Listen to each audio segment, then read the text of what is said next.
This is NFA Talk, the show that talks about guns and gun rights, keeping you up to date with what's currently going on, from the newest guns, promotions, and events, plus how we're lobbying for your rights.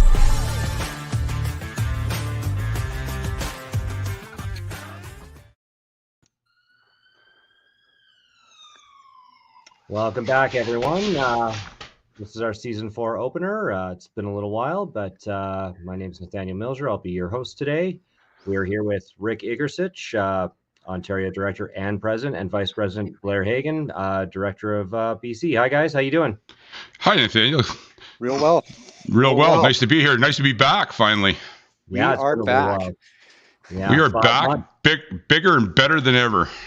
Right on, right on. Lots has happened. So where do you guys want to start? You want to start with SECU? You want to start with Bill C-21? You want to start with... Well, we might as well start with SECU. As I'm sure everybody knows by now, the SECU committee meetings are all done. It was a comedy of errors, in my opinion. Now it's gone through the Bill C-21's gone through the second reading of the Senate, so we're just patiently waiting to see if they're going to let us make a statement or not at the Senate. But anyway, we can recap some of the stuff on from the committee meetings. It was a back and forth, and at the end of the day, they added 80 some amendments to the original bill. With some ridiculous stuff, they started with some amendments, the G4, the G46 amendment initially, where they banned a bunch of hunting rifles and just day-to-day hunting rifles like Benelli shotguns, SKSs, and whatnot. And there was response from groups across Canada, and they listened, and they basically pulled the amendments back, but now they added like I say, they added 80 some amendments, and it's ridiculous. It covers a bunch of stuff, and and basically they left the bill the bill open at the end, so they can add basically anything they want at any time. That's about where C-21, the handgun freeze, is at. Yeah, it really is a civil disarmament lobbyist's wet dream, because they just sort of took everything and threw it against the screen, and now they want to see what's going to stick, right? I mean, there's no cohesiveness. I mean, except if you are a civil disarmament lobbyist, you hate guns and the people who own them, and you want to see this sort of thing go through. But there's absolutely nothing here for public safety, and I think all through these meetings, the Liberals showed, just how ignorant they are about real issues involving firearms and certainly public safety. I don't think anybody's buying this, and certainly a lot of the witnesses put them on the spot where they weren't prepared to come back for it. So I think in the future, as people look back on this and revisit it, and we will revisit it, it's going to become very apparent that the Liberals didn't know what the hell they were doing and did it for ideological reasons. Absolutely. Just recapping some of the stuff that happened in the committee meetings. Linda Keiko, a Canadian Olympian shooter, she did a brilliant statement, and actually made some of the Liberals, they were lost for words, and they were actually putting mistruths out there.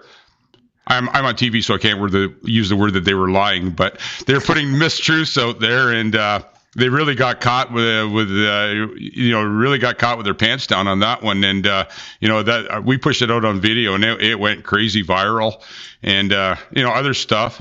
The big one was too with this stuff, nobody could really define what they call an assault type firearm. So what do the Liberals do when there's no definition? They make one up. So and the new definition is, if you could just pop that up, Nathaniel. Absolutely. So the new definition is, the term assault style firearm will be enshrined into the criminal code. Defined as following. I like that word, enshrined. A firearm that is not a handgun that discharges center fire ammunition in a semi-automatic manner and is designed with a detachable magazine with a capacity of 6 cartridges. They failed to put on there or more, but that's what it means. So that basically pretty much any semi-automatic rifle in Canada that you could put a magazine in that holds more than six rounds fits into that category. So I don't know what's going to be on the new list they push out. We'll see, but that's a blanket coverage of just about every semi-automatic in the country. Oh, absolutely. And the problem is there are tens of millions of these things in circulation in the hands of law-abiding people who purchase them and own them legally. So I think what you're seeing here, and at this point in time, at this little space in history where we are at now, is the ultimate liberal virtue signaling on guns. They've sort of got to the point as a government where they've run out of ideas. They're desperate to stay relevant. They're desperate to do something that's going to show certainly their supporters who do support these type of measures, and they're very, very few. But I mean, it's really designed to refocus the arguments in the media and in Parliament on this, at the exclusion of the many failures of the government. And we talk about this a lot. And I think people understand that, look, I mean, this is a deflection. This is to try to get people talking about the gun issue again, instead of focusing on just how badly the Liberals have failed this country and continue to fail.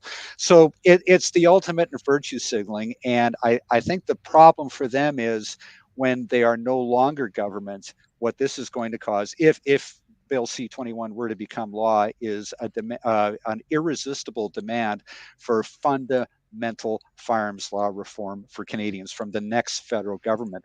And I know we've got a lot of new members, a lot of new viewers, but we also have a lot of viewers who remember Bill C-68 and the gun registry of the 1990s. And basically what happened there, the Liberals had a majority government. They could pass whatever legislation they wanted, and they did. And it took a very, very long time to have a political realignment in Canada, defeat the Liberal Party, and then get legislation going to replace that. It's a different story in Canada today. The political realignment is going to come very, very quickly. And frankly, everybody knows this. I'm not talking out of turn here. The firearms laws in Canada have not only failed to do anything for public safety, they are completely broken. Pierre Poilievre talks a lot about how this country is broken, its institutions are broken, its economy is broken.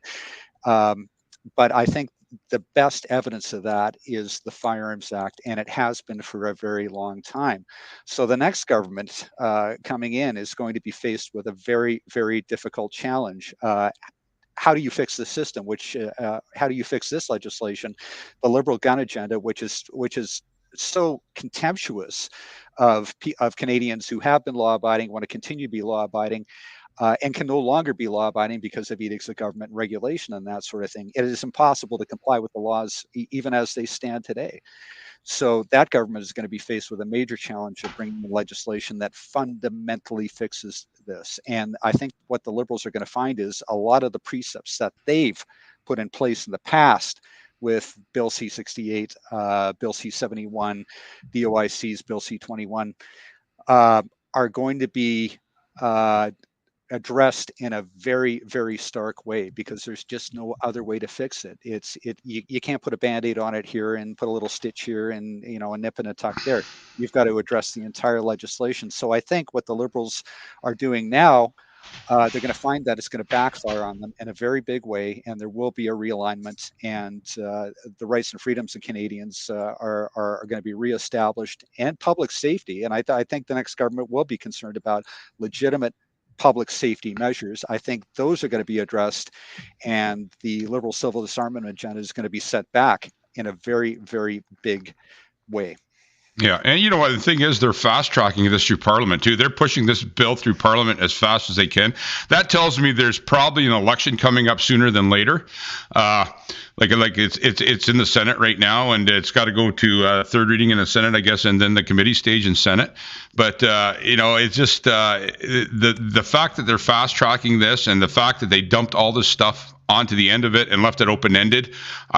This bill is probably the most horrific bill against firearms owners ever in Canada. The whole thing, with the OIC attached, with the firearm or the handgun freeze. So, the Liberals have a plan, and the plan is this is definitely going to be an election issue. It's going to be an issue that they're gonna. I'm thinking they're gonna base their whole platform on firearms, which they basically did last time. So that's where we're at right now, and like I say, we just have to wait it out. But just to keep things going here, what are we doing about it? Well, we just had our federal court case. The Premack versus Canada case, which Canada's National Firearms Association funded.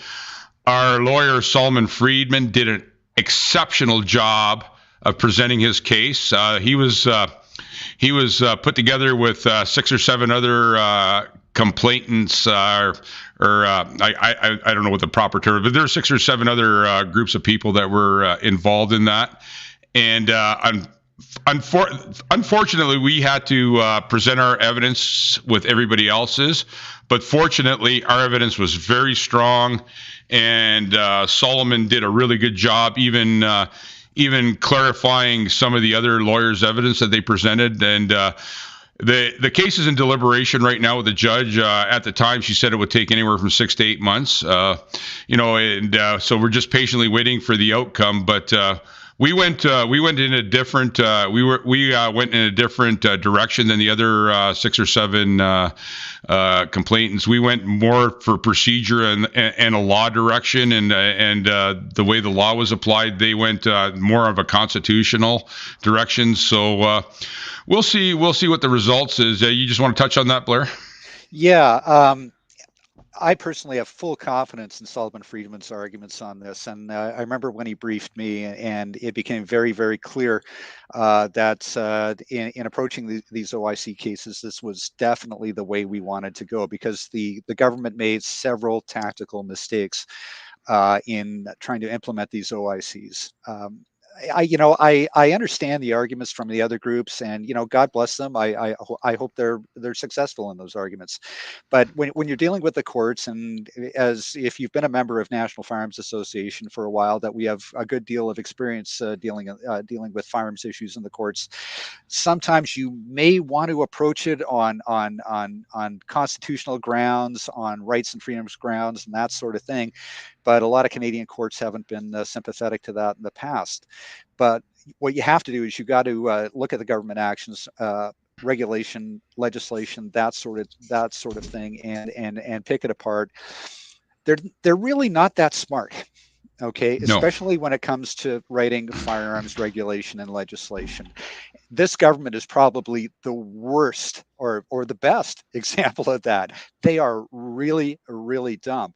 The unfortunate thing is they're still the government. They won't be for long, and they can do us a lot of damage. But when they write legislation, when they get into these things, they don't really think it through, okay? And it leaves, a lot of avenues to be challenged. Now, ultimately, that takes time, it takes money, and there are far more efficient ways to do it, like defeating them in a federal election, which we will do. But the fact of the matter is their case is pretty shaky. Solomon Friedman and the firm of Friedman Mansour are just the premier firearms lawyers in Canada. And I am very, very confident that our case will be the case that defeats the OIC. Yeah, I think our case, the way our evidence was presented and was put forward, and I watched every minute of the proceedings, and Solomon had the judge's attention the whole time, and that says a lot. So I'm hoping that it goes in our direction. But like I say, it was a well presented case, and now we have to wait. So. Anyway, moving on with that, it's been a while since we've been here, so we're going to move back to the Nova Scotia Mass Casualty Commission. That was we had a couple of our people there. We had a couple of our people giving evidence there, and that was all kind of all related to this whole implementation of the order in council. Like, I'm going back in history. We're kind of jumping around, but when the stuff that came to light and they didn't use, just like there's no doubt about it. It was the Liberals were waiting for the perfect opportunity to exploit a tragedy, and that's what they did. They exploited a tragedy, and all these bans came into place. So anyway, we just recap on that. That brought a lot of the OIC guns and the G amendments into place. So that's like I say, our people were on the ground there, and and like I say, that ended with nothing except more fuel for their fire to stop, to implement more gun bans in Canada. Yeah, and it's unfortunate because it was a national tragedy, and there were there were very legitimate issues that should have been addressed, and they were not. Okay, and that's a disservice to all of this country, every Canadian, that this committee chose to support a federal agenda rather than getting to the bottom of actually what happened. They did not address a lot of the facts of the case, or the facts as we know them. Another gun law would not have prevented it. Okay, Yeah. because this individual would have just circumvented it or ignored it, or did whatever he had to do. He did whatever he had to do to commit the atrocities that he did there, on that day. So it's confirmation bias, and you get a lot of federal politicians who get involved with the federal government to pursue agendas like this. And this has been an agenda of the Liberal Party for a very, very long time. And they saw this is our time to strike. Okay, we can settle this all for once and for all right now. We will take all the guns. Canada, firearms will not be a political issue in Canada anymore, and we will have achieved our goals. And I think what they're finding out, and what they will continue to find out, is they've done exactly the opposite. Okay, we're not going away. You have created a firearms issue in Canada that a major federal party has decided to adopt as its own, protecting the rights, freedoms, and property of Canadians, recognizing Canadians' firearms culture as legitimate and something to be celebrated in this country. And the Liberals haven't grasped that. This particular Liberal Party is very, very ideological. This government's very ideological and approaches things on that basis, not only on this issue, but many, many others that people will be familiar with. So again, I would have to reassert that it's going to backfire on them big time. They're looking at two scenarios here. Well, the next Parliament, the Conservatives will not be able to do anything about it. They won't have. We will not let them have a majority government, so they will not be able to change legislation. Well, there's no guarantee that that's not going to happen, especially the way this government is looking now. Or the Conservatives will not dare touch the firearms issue because that will seen as being a sop to the gun lobby. Us sitting here today. Or it will not be supported by Canadians. But the fact of the matter is, there are a heck of a lot of Canadians who are going to be demanding that all of the Liberal gun measures get overturned. And I think the next government will find that irresistible. And I know a lot of their MPs and their future ministers will be on board with that. So I think the Liberals are going to be very, very disappointed going forward, because it will give us the initiative to force that legislative change. Okay. Yeah, it's a facade. It's a facade. They're using the crime rates and gun crime as their stepping stone. The fact of the matter is, gun crime, since RERs have been locked up for what now, 3 years, and gun crimes haven't changed. The handgun freezes on. The crime rates are actually going up. And what do the Liberals do? Drop mandatory minimum sentences. That's their approach to stopping crime in Canada. The Liberals refuse to go to the root of the problem. The millions, if not billions, of dollars they're putting into these gun bans and these gun freezes could go into crime prevention. Gangs and guns, illegal imports, you name it. It's all connected. The guns are connected to the drugs coming into the country, and their solution to that, well, you know what? We'll do mandatory minimums and house arrest for a guy that's caught with a Thompson submachine gun and a trunk load of cocaine. That's their idea of reducing the crime rate in Canada. You want to touch on that, Blair? Yeah, and I think it's well known now. I mean, there's certainly no law enforcement agency in Canada that's supporting the Liberal crime agenda. I mean, if you can even call it that. I mean, they do not take it seriously. They see crime as not a criminal or a public safety problem, but a social problem. Why do people become criminals? Because we're not giving them we're not giving them enough.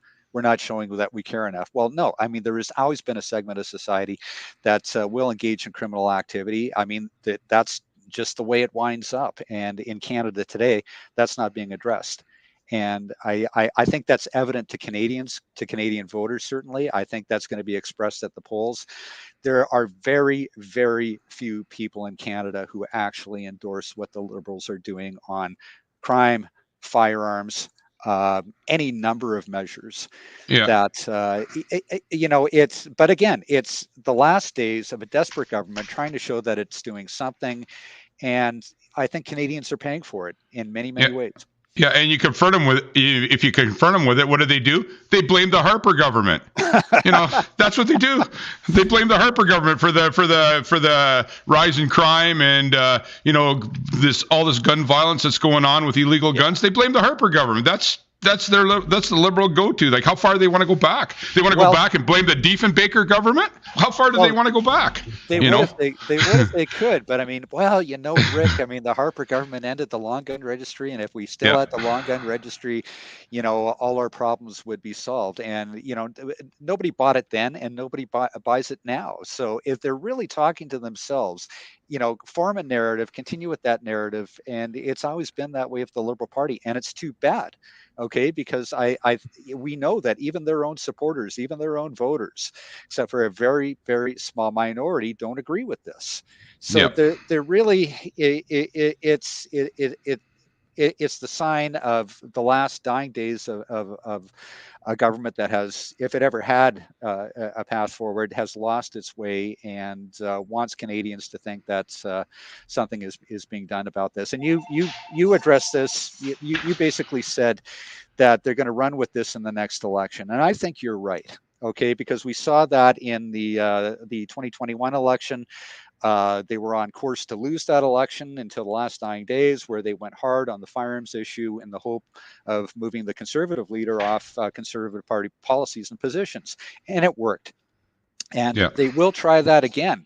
Now, is this Conservative leader going to fall for that? I wouldn't count on it. So far, they have been pretty consistent in their messaging on this issue, on their policies on this issue. And of course, the advent of Pierre Poilievre, he's a very, very strong candidate, very strong in his views, his policies and positions. So the Liberals will go hard with the help of their friends in the media, because they have nothing else. And they will try to make it look like there's a rash of gun violence on the streets, when in actuality, no, it's criminal violence, and it's not guns. Why do criminals use guns in Canada today? It's because there are very, very few ramifications for it. I mean, there was a time in this country where using a firearm in a commission of a crime was a very, very big deal if it wound up in court. It's not today. It's one of the first charges that gets pled away. There's all kinds of criminal violence on our streets, and I know Canadian voters know what to trace that back to. So to try to turn it into a U.S.-style gun control debate is, I think, seen as disingenuous now, and is not going to work in the next election. As much as they will try, they will try to make the whole election based on, if we lose, we won't be able to ban assault rifles. And people are going to go, I can't pay for groceries or my mortgage, and you're talking about assault rifles? I haven't seen one personally.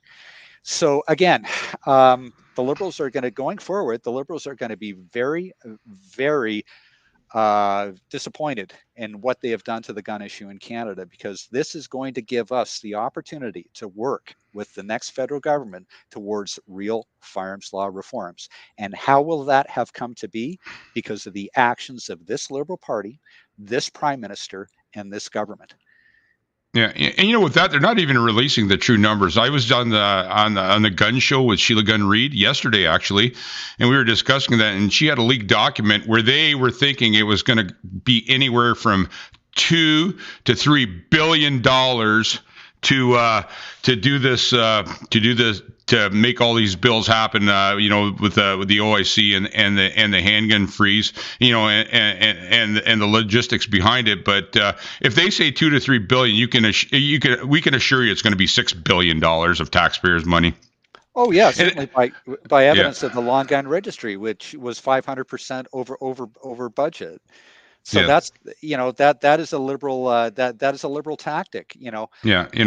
Pass it and figure out how to do it and pay for it later. Yeah, they released to the public because they're on unstable footing there. They released, oh yeah, this is going to cost $4 to $5 million. We're going to buy all these guns, and meanwhile in the background there's a leaked document where there's they're saying 3 to 4 billion, or probably up to 6 billion in my opinion. And that's just the way the Liberals work. So we'll see what happens. Any hardworking Canadian out there that works hard for his money and pays taxes, I'm sure they don't want to see. They want to see their hard-earned money going to take personal property out of Canadians' hands. So, there's more to it than just firearms owners here. This affects all Canadians, and all Canadians need to be made aware of how they're being affected of this. There's no doubt the taxes have to. If they go with this, the taxes are going to have to go up. I'm wondering if they're going to pay anything anyway. I think it's just there's talk that it's just going to be going to be a complete seizure with absolutely no money coming back to the a buyback. I love that word buyback. If you got to own something first to buy it back. But anyway, yeah. I think that's the way they're thinking, that they're gonna probably try to get out of this without spending any money. But you know what? That all needs to be seen. Like I say, what were we on our second amnesty now? So we'll see what happens down the road. And with that, while we're still talking politics, just to keep things rolling, there's a bit of a nail biter in Alberta last week. It was a pretty close election. Maybe Nathaniel could touch on that. He's our local. He's our guy in Alberta. Maybe you can just touch and give us a heads up of what happened there, Nathaniel. Oh, you just it makes absolutely no sense to me how anyone can even remotely consider voting NDP after seeing what they did before and seeing what they're intending to do now. But that being said, we had a lot of individuals that contacted us on social media that said, well, what are you doing? There's this individual and that individual. I'm not going to name names that under the Kenney regime were pushing, COVID mandates, et cetera, et cetera. And they're like, what are you, a one issue voter? Are you a one issue organization? And it's, yeah, we're a firearms organization, and we have a leftist liberally inclined coalition government that is more than intent on taking everything away. And we're supposed to cut off our nose to spite our face in order to punish a government that actually is intent on doing what we're asking them to do now. So looking at this now, it was a little rough to see that, but we did win. And I think that the CBC are really kind of pushing, and a lot of the legacy media are pushing that it wasn't, the UCP did lose some votes. We all know that Danielle Smith, there's a lot of critics of her, even on her own side, but it was a win. We lost good soldiers there, unfortunately, but we'll see what happens when they reform. There's a lot of great UCP members that have been in contact with us. As far as I know, we're one of the only firearms organizations out there that was really pushing hard for the UCP. It could be just the fact that we have a lot of members that are in the Calgary area that are able to. But this was an important one for Canadian gun owners in general, because Alberta is the bastion where we are kind of paving the way for this, fighting Ottawa. I don't know how else to put it. We work with them to change the law, but fighting Ottawa, stopping this from happening. The important thing is the Alberta firearms agenda is intact. Okay. Yeah, absolutely. And going forward, that's going to be very, very important. This province is leading on so many levels, on so many issues that run contrary to the federal Liberal agendas. Okay. And that's important in this country. Because if you don't have that, and there's other great provinces like Saskatchewan and some of the others that have come out against the federal firearms agendas and that sort of thing, and that coalition is very, very important. But Alberta was and is and continues to lead that coalition in this, and the feds are going to have to be very, very careful about that, regardless of how Justin Trudeau wants to move. He cannot afford to move too fast and too far and then start a hot war, economic, cultural, with Alberta. because there is a perception in this country that the Liberals do hate Alberta. They, they frankly, I mean, let's just put our cards on the table right now. They have been waging an economic, a political, and a cultural war on the province of Alberta ever since they got elected. Okay. So regardless on how you feel about the UCP and Danielle Smith, and hey, maybe you even said, well, I don't like what she did in the past, but I'll hold my nose and vote for her. The fact of the matter is that party and her government have a very, very strong mandate now to continue with the Alberta Firearms General agenda, and that's what we needed. Okay. Yeah. I mean, if the NDP had got in, they would have allied themselves with Ottawa. They would have allied themselves with Trudeau and Singh, and we'd be further behind the 8 ball than we are now. So it's very, very important that example be put up there, because other provinces will look at that and say, well, look, I mean, Alberta's doing that. They're right. We should also refuse to assist the Liberals in what they want to do. Alberta, it was a very, very interesting election. If you look at the aftermath now, it's still kind of hard to figure out, well, who exactly won here? Danielle Smith, you got a majority? Well, if you look at mainstream media, it looks like the NDP almost took it because of their success in Calgary and Edmonton. Yeah, the smoke is still clearing, literally. Yeah, exactly. I mean, come on. I mean, they've got a majority government. Isn't that what you're supposed to do? Oh, but it's reduced. So I mean, there's a lot of bias in this country against Alberta, certainly politically. You got to look at the facts. Those are the facts. Albertans should be cheering this, celebrating this, because you did what you had to do. You did what you needed to do, and the entire country was counting on it. Yeah. Well, and look at the idea of appointing a CFO that is a firearms expert. How novel is that? Versus, I mean, it's pretty novel. I mean, despite my view of the entire Canadian firearms program, I mean, that was pretty provocative on Alberta's part. Okay, to actually have a CFO with a firearms background, an academic regulatory background on firearms laws, that can speak with authority on the failures of this system, because the entire system has failed. And I mean, there's just no other way to put it. It's failed. It continues to fail, and it's failing Canadians, all Canadians, whether you own a firearm or not. I mean, because public safety is all of our concern, real public safety. We want laws that keep firearms out of the hands of people who should not have them, criminals, recidivists, that sort of thing. But the laws today in Canada don't do that. They seek to disarm all of this country, law-abiding Canadians who made that investment in being law-abiding, and only to be preyed on by their federal government and federal bureaucracies. So we're going to have to address that going forward too, because there's a lot of people in this country going, I was law abiding and they came after me and targeted my rights and property because of that. Where do I stand now? Well, that's going to be a challenge for the next federal government to try and recreate that belief in and adherence to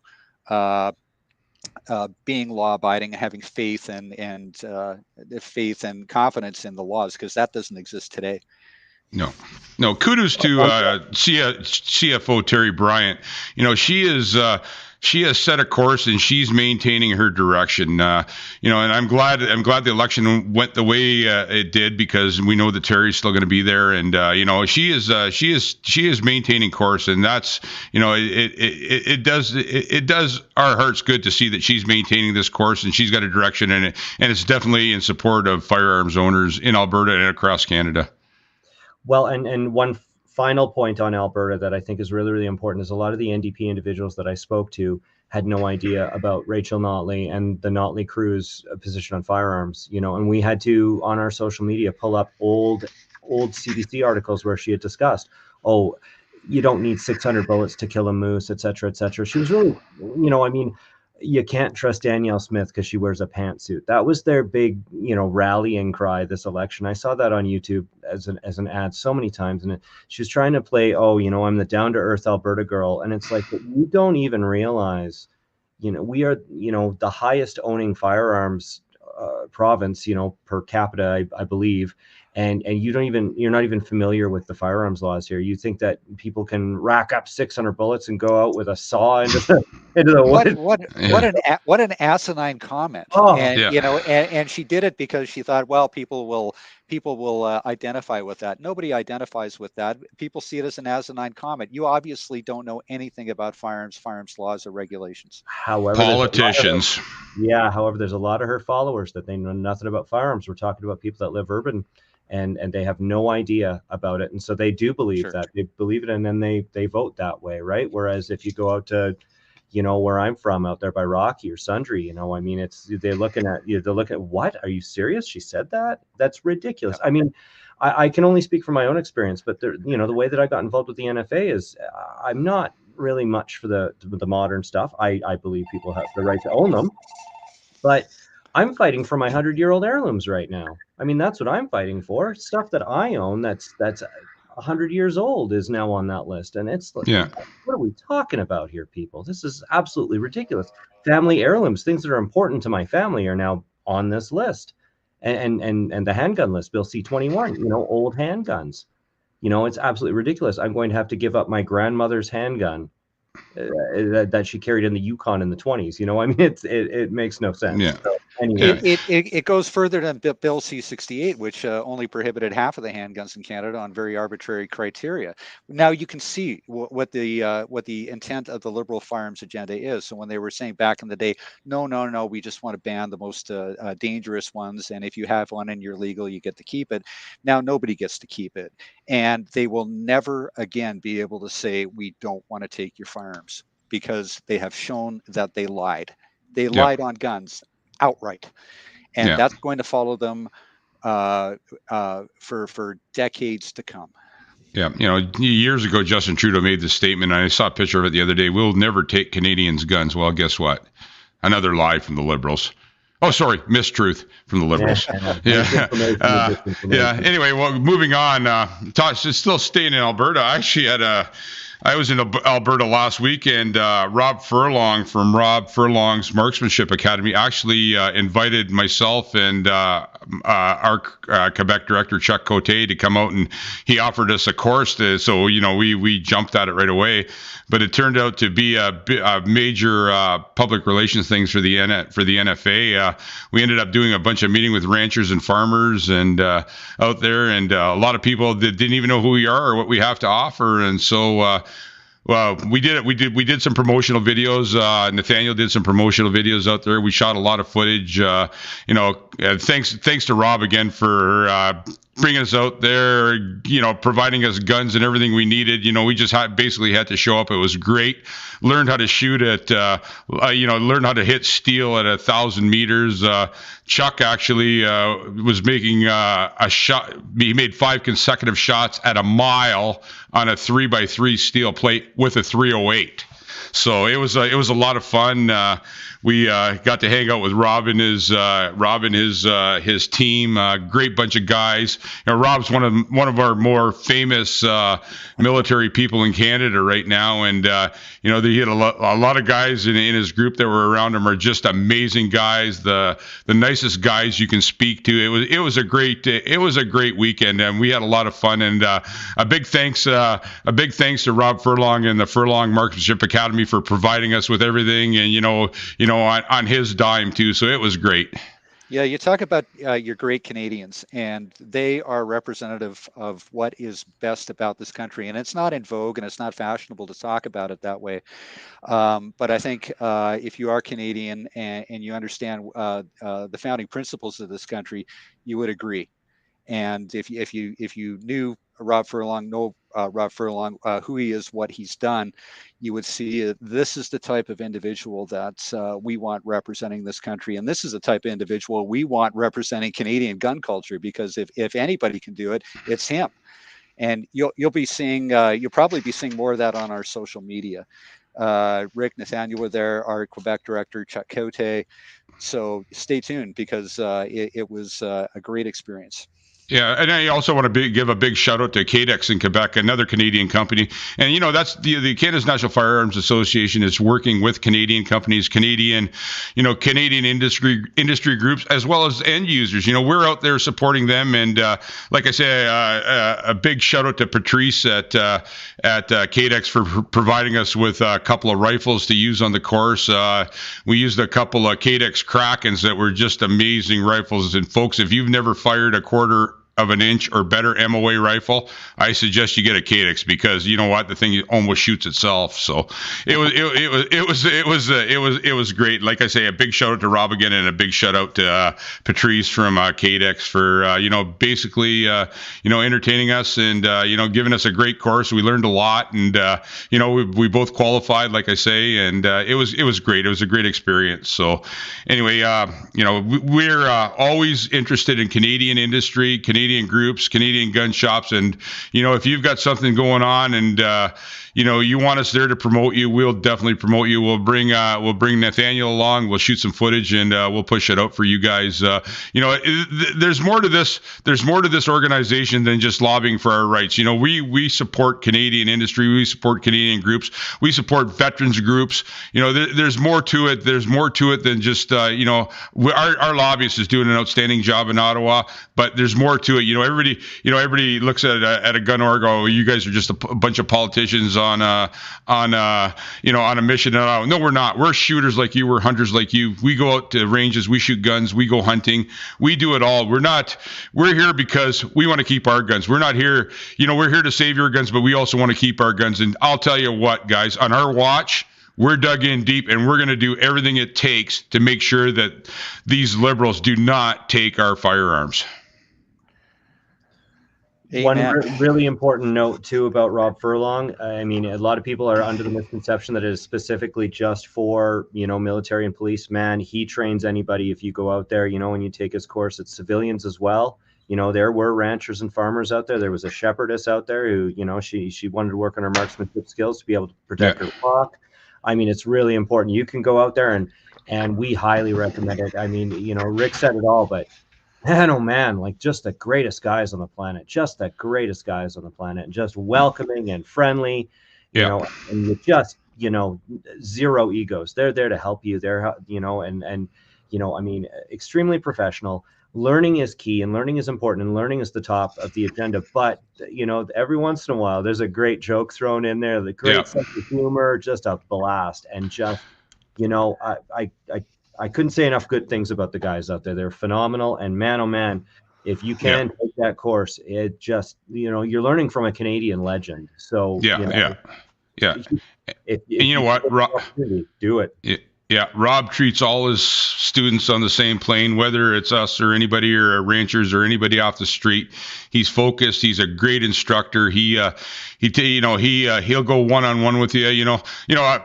I've been shooting rifles probably more than 40 years, or probably closer to maybe even 50. But then, I thought, I thought I'm not a bad shot. You get out there, you learn how to shoot. He figures out all your bad habits with the first day is just classroom stuff. He figures out your bad habits, and man, when you're on that gun, you're hitting stuff. You're making hits. You're making contact at distances you never would have thought. Who would have thought shoot a 308 at 1,000 meters, let alone a mile? And we were doing that. It was amazing. Anyway, a big shout out to Rob. I know we're spending a lot of time on this, but you know what? There's a grassroots Canadian company that's doing well, along with KDEX. And like I say, we're going to reach out to every company we can in Canada. The Canadian firearms industry is important to us, just as Canadian firearms owners are. And that's the other end of what the NFA does. So, with that said, I think we've come to the end of our notes here anyway. But I hate asking for money, guys, but to run this group is very expensive. It's we take advantage of all the like Rob and stuff, the stuff they offer. But at the end of the day, our lawyer bills are expensive.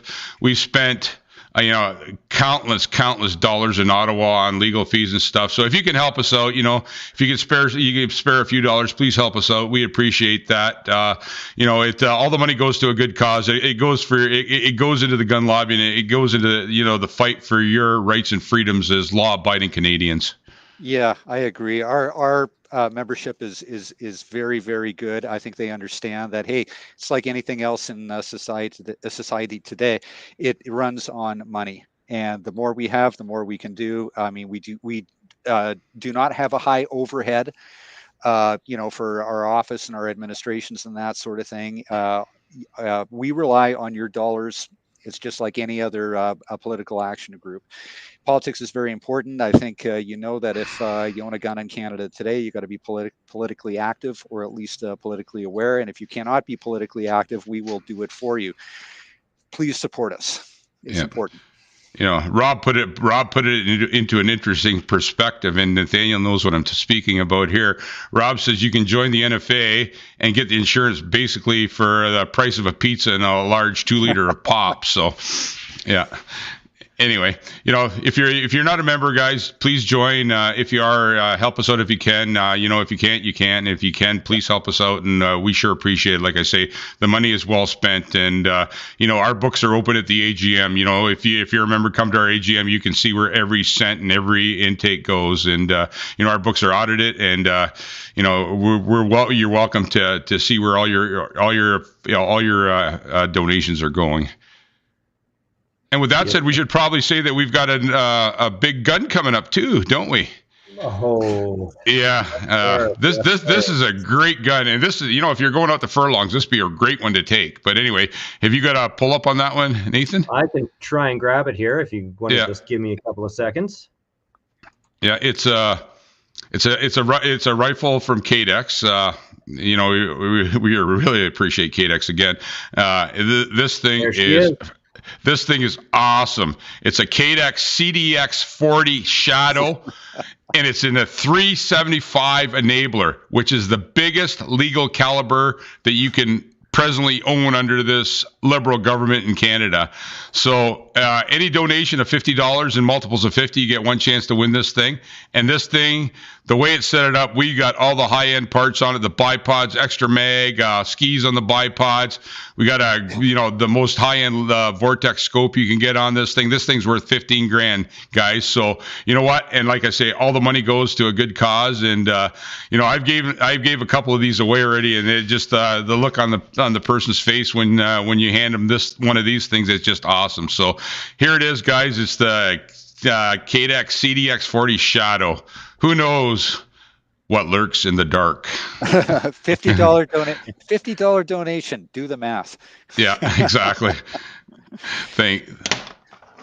Anyway, I think at the end here, just as a recap and just as a final thing, we called this podcast, what you need to know right now as a gun owner. I think what it all boils down to is, and I guess we should give a shout out to Senator Platt right now, because he's really fighting this right now. Yeah. I mean, he's been amazing, but we're not safe. They said that, everything in the G amendments, it doesn't cover what's already existing out there. So your SKS is safe. Your SVT 40 is safe.